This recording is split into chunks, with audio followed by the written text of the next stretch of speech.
In many circles of my life journey, I have heard and even said, enough is enough. Now I find the general context it is said in humorous. Let me tell you why. This is usually said when people in a circumstance or relationship find themselves in an exhausting state where their personal boundary is reached and the cost of proceeding outweighs any perceived benefits. When enough is said or heard, it is commonly easily understood, believed, or accepted. When the statement, you are enough, is said or heard, this is commonly not that easy to understand, believe, or accept. This is what I find humorous. You are enough is a popular affirmation, term of encouragement, and marketing angle used. Yet, for me to believe it for myself, about myself, that was a tough ask. I could easily see it in others. I knew and advocated it and its meaning, but to apply it was something I struggled with. I discovered through coaching and investing in self development, this was something many other people experience too. Do you? This episode will focus on the statement, you are enough, and why it is a struggle to believe and accept that you are enough. Journaling about this and telling yourself you are enough is great as it keeps you moving forward, especially when you need that encouragement when facing change, redirecting fear, or discovering the new version of you. Having it embedded as part of your identity and belief system, that is another ask, a harder one. But why? There are many reasons that each of us say in different ways based on the individual situation we face that requires us to believe we are enough. I believe through my research and experience that it mostly comes down to two reasons. One, we know that we do not make up the whole world we live in. We are part of it. Knowing we are a part of a wider community, system, and world can influence what I call a false belief that we are not enough. Reason two, we do not love ourselves. Instead, we think or are told by others that to love ourselves is vain and selfish. I will continue this episode exploring both these reasons.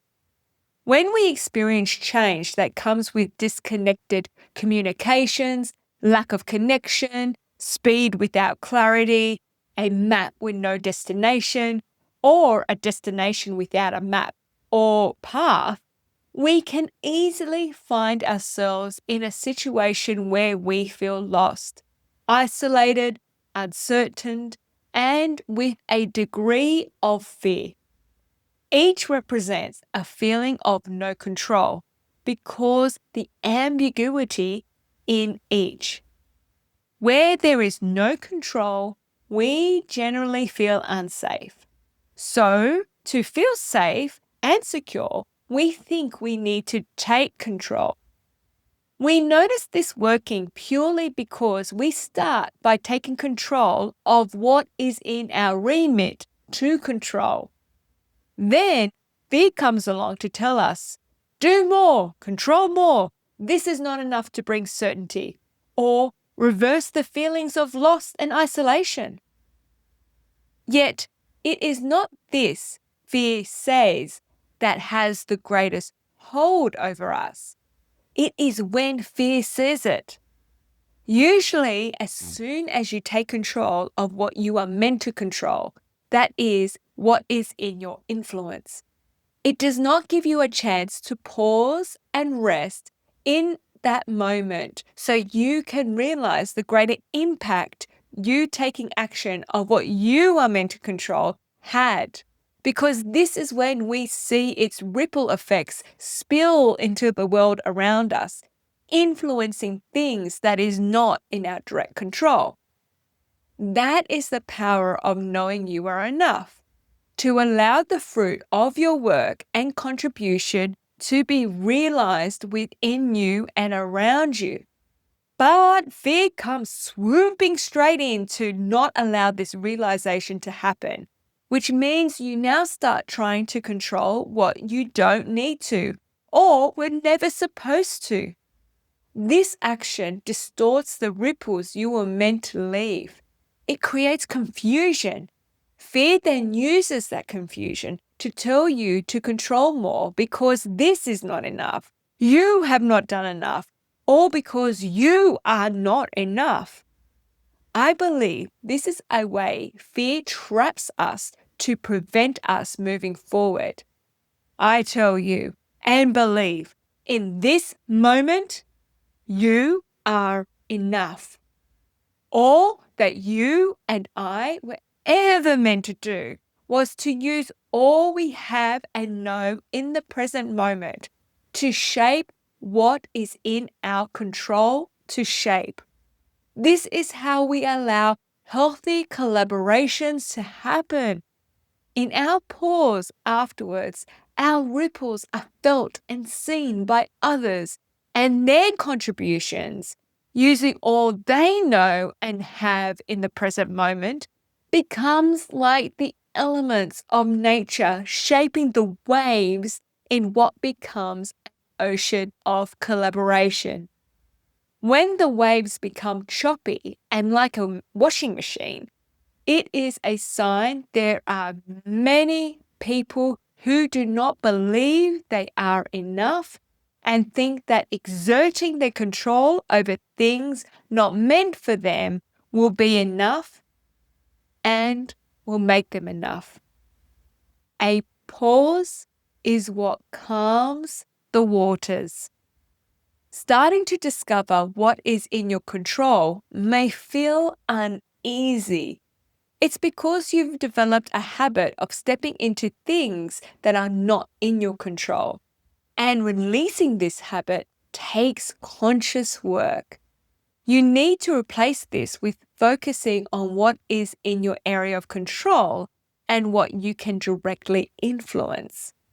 Understanding where the line starts and ends is tough. So I start by asking myself these questions. Does this decision or action impact me only, or will it influence others?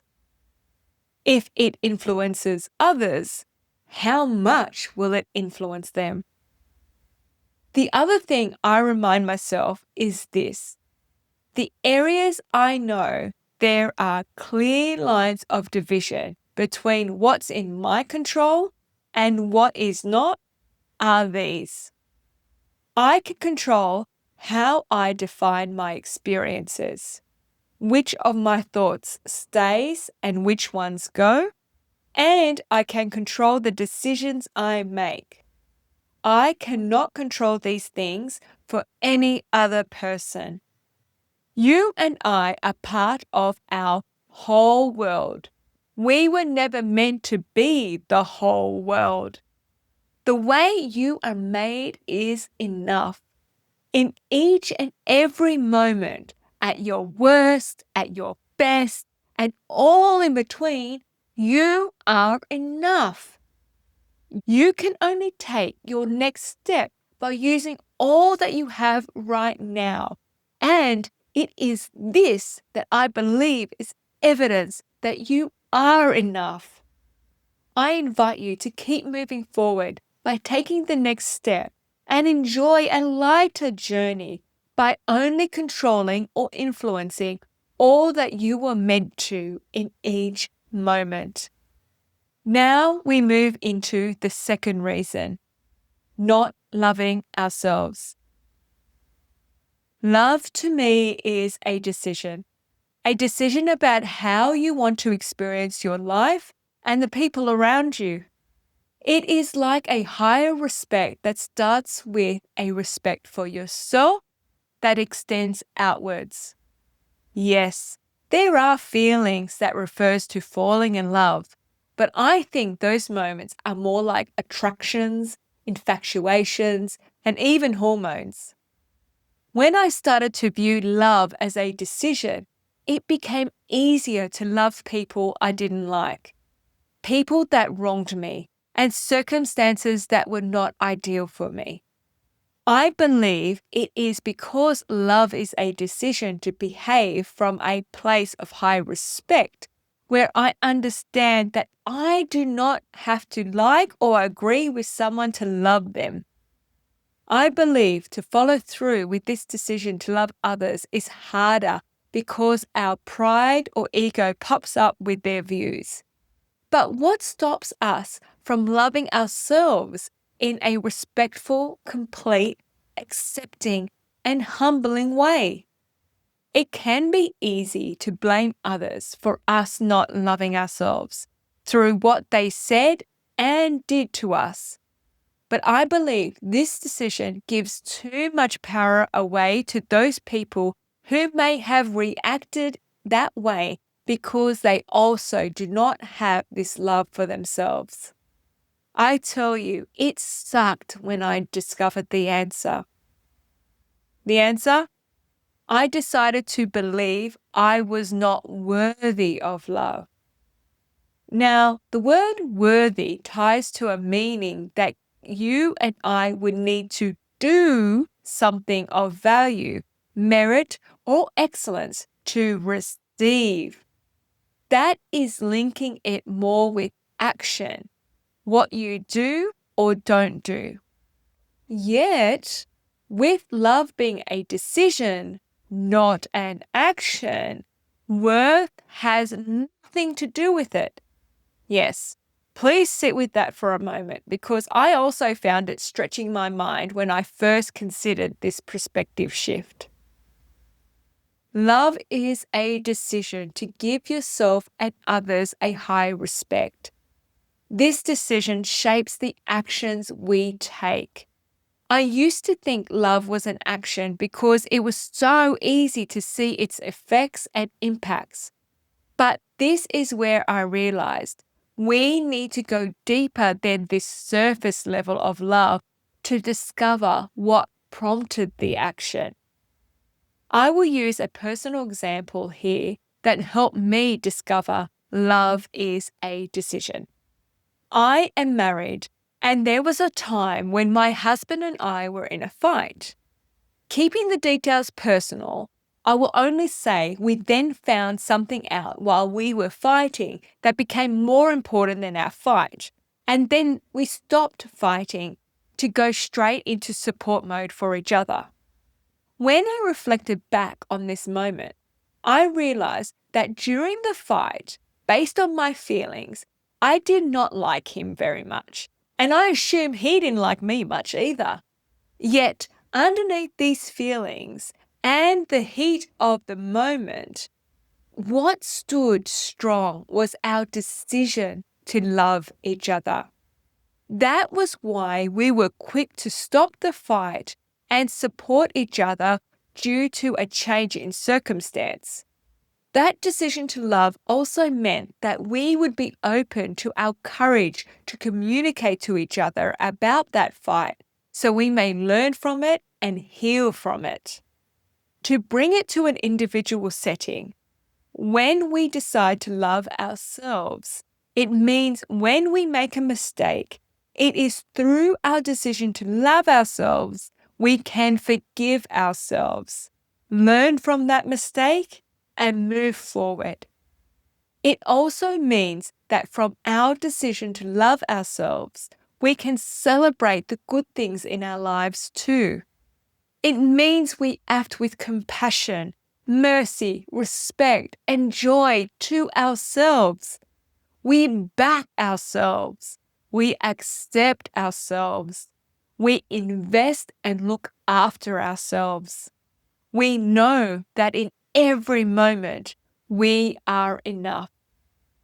When I decided to focus on what I could only control, using everything I had in that moment, my influence through the world around me expanded without extending myself. When I discovered love is a decision, I decided to love myself. These two decisions brought me comfort when I felt lonely, because I then understood that this was a moment that only I could walk through. It brought me direction when I felt lost, because I released obsolete options and discovered other paths. It brought me confidence during uncertainty, because I knew I had all that I needed to take my next step through it. This, I believe, may be something you could experience too, if you decide to.